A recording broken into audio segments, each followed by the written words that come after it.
સવારના લગભગ 7:15 થયા છે અને અહીંયા આટલી બધી ભીડ જોઈ પાર્કિંગ પણ મળતું નહોતું એવી જગ્યા નવજીવન પ્રેસ પાસે ગુજરાત વિદ્યાપીઠની પાછળ સૃષ્ટિ સંસ્થા દ્વારા આયોજિત સરસ મજાના ઓર્ગેનિક ફૂડના મેળામાં જવાનું થયું. ત્યાં તમને ફ્રેશ ફ્રૂટ, શાકભાજી અને કઠોળ બધું જ જૈવિક ખેતીથી એટલે કે સજીવ ખેતીથી પકવેલું જોવા મળે.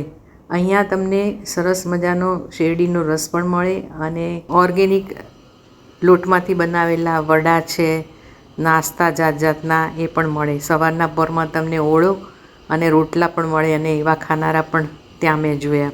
ઘણા વર્ષોથી ગ્લોબલ વોર્મિંગના કારણે વરસાદની ઉણપ તેમજ કમોસમી વરસાદના કારણે ખેડૂતો પૂરતો પાક લેવા માટે રાસાયણિક ખાતરો અને દવાઓનો ભરપૂર ઉપયોગ કરે છે. અનાજ અને શાકભાજીમાં દવાનું પ્રમાણ વધવાના કારણે વ્યાપક રોગો પણ વધ્યા છે, જેના કારણે ખેડૂતો હવે જૈવિક ખાતરને ઉપયોગ કરી અને ખેતીની શરૂઆત કરી છે, જેમાં રાસાયણિક ખાતર કે દવાઓનો ઉપયોગ કર્યા વગર છાણિયું ખાતર, અળસિયાનું ખાતર તેમજ ઘણી જગ્યાએ દવામાં પણ ગૌમૂત્ર અને લીમડાનું તેલ કુદરતી રીતે વસ્તુ જે વપરાતી હોય એનો ઉપયોગ કરે છે.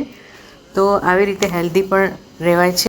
રવિવારે સવારે 7 થી 10 ભરાતા આ મેળામાં કઠોળ પણ બધા જ ઓર્ગેનિક મળે, ફૂડ પણ એટલું જ ફ્રેશ, સવારે ખેતરમાંથી આવેલું બધું જ શાકભાજી તમને ફ્રેશ મળે.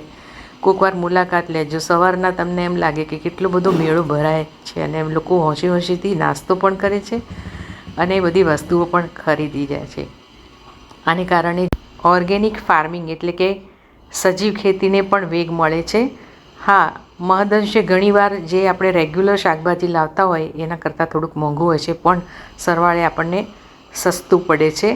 તો આવી રીતે આ બધું શાકભાજી લાવીશું અને ઘરમાં હવે નક્કી કર્યું છે કે બને ત્યાં સુધી ઓર્ગેનિક ફૂડ જ ખાવું, જેથી કરીને ઘણા બધા રોગોથી બચી શકાય. અમદાવાદમાં રહેતા હોય તો દર રવિવારે સવારે 7 થી 10 ભરાય છે. મુલાકાત લેજો. આભાર.